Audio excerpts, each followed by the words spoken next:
Deep in Norway's frozen forests, something waits. Not gold, not treasure, but books. Black books. Hidden for centuries by people who knew magic wasn't just stories. The Black Books of Elverum hold secrets that, well, they change everything we thought we knew about folk magic. You know that feeling when you stumble onto something you weren't supposed to find? That's exactly what happened in 1890 when a farmer was clearing his land near Elverum. His axe struck something hard. Not stone, not root. A wooden chest sealed with symbols that made his skin crawl. Inside, 7 black books that would rewrite everything scholars thought about Norwegian sorcery. See, these weren't just spell books. They were, how do I put this? They were instruction manuals, written by cunning folk who lived on the edges of society, who whispered with spirits and bent reality to their will. And the most chilling part? They worked. Now, here's where it gets interesting. The Black Books weren't written by one person. They were like a shared secret, passed between rural sorcerers across generations. Each book contained different knowledge, one for healing, another for protection, and, well, others for things we probably shouldn't discuss just yet. The farmers and shepherds who kept these books, they weren't outcasts. They were the people you went to when doctors failed, when crops wouldn't grow, when the darkness got too close. They called themselves cloak folk, wise people, and their wisdom was written in these books. What made these books different from other magical texts? They were practical, brutally practical. No fancy Latin incantations, just Norwegian folk magic that worked. Instructions for calling rain, for finding lost things, for speaking with the dead on certain nights of the year. The healing book, oh, this one's fascinating. It contained remedies that modern medicine is just now catching up to. Willow bark for pain before aspirin. Certain mushrooms for mental clarity. But here's the twist. Each remedy came with words. Specific words that had to be spoken while preparing the medicine.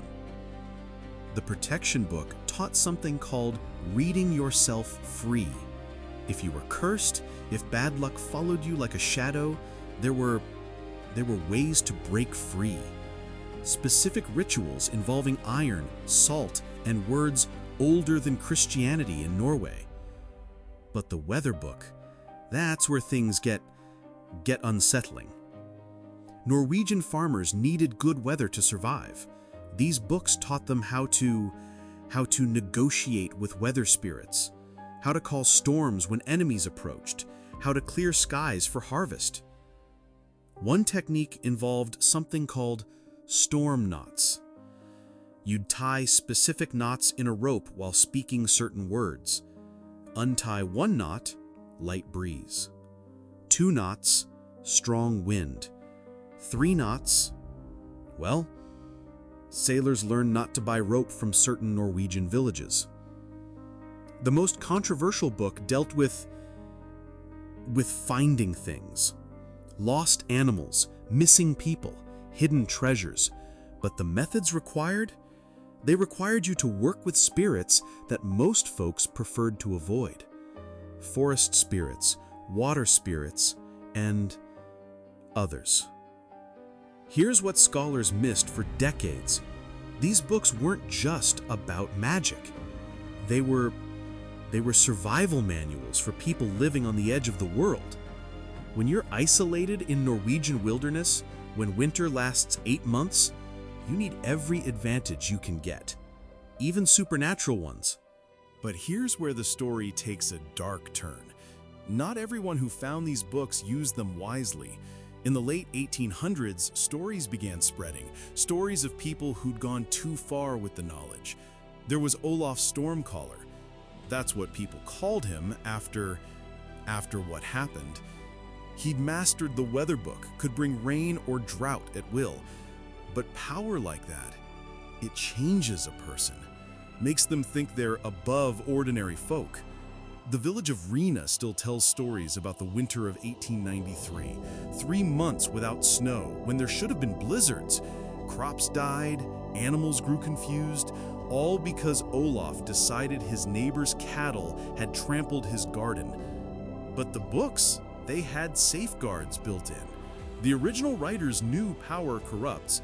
Hidden throughout the texts were warnings, prices that had to be paid, balances that had to be maintained. Olaf ignored the warnings. 3 years of unnatural weather ended when they found him frozen solid on a warm summer day. The weather book was open beside him, frost covering pages that spoke of winter's revenge. After Olaf's fate, fear spread through the communities.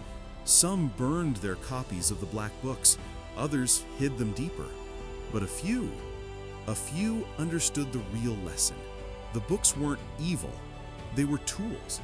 And like any tool, they required wisdom to use safely. That's when the keepers emerged, families who'd kept the books for generations without corruption. They understood something crucial. The magic in these books wasn't just about speaking words or performing rituals. It was about understanding your place in the natural order. The keeper families developed tests. Before anyone could access the deeper knowledge in the books, they had to prove they understood the responsibility. Some tests involved, well, let's just say they weren't easy.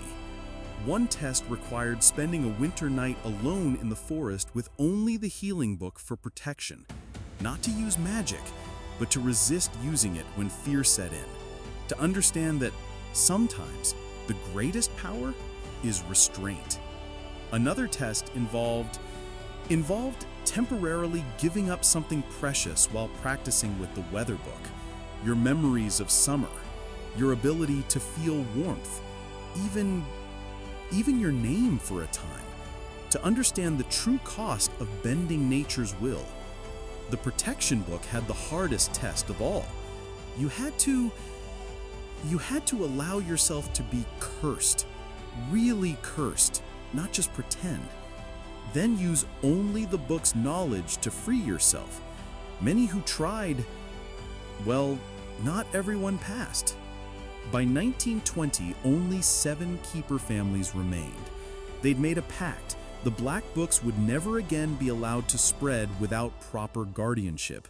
The knowledge was too dangerous, too real for casual use. But here's what no one expected. World War II changed everything. When Nazi occultists heard rumors of the black books, they came hunting. They thought Norwegian folk magic would be easy to steal, easy to twist for their purposes. The keepers knew what was coming. In 1940, they made the hardest decision in their family's history. The books had to disappear. Not destroyed, that would release dangerous energies, but hidden so completely that even they might never find them again. They used the book's own magic against discovery. Each book was wrapped in spells that would make searchers forget what they were looking for. Caves would seem empty even when the books lay in plain sight. The final hiding required a sacrifice none of them wanted to make. The location of each book had to be forgotten by the keepers themselves. Only when all 7 families returned with pure intent could the hiding spell be broken. For decades, the books stayed hidden. The keeper families died out or moved away. The locations became lost to time, or so everyone thought. In 1997, something impossible happened. A hiker near Elverum felt drawn to explore a cave he'd passed dozens of times before. This time, instead of seeming empty, the cave, it called to him. Inside, he found what appeared to be an empty chamber, but when he placed his hand on one particular stone, the wall just melted away. Behind it, wrapped in oiled leather, was one of the black books, the weather book. The hiker, Magnus Eriksson, he was descended from one of the original keeper families.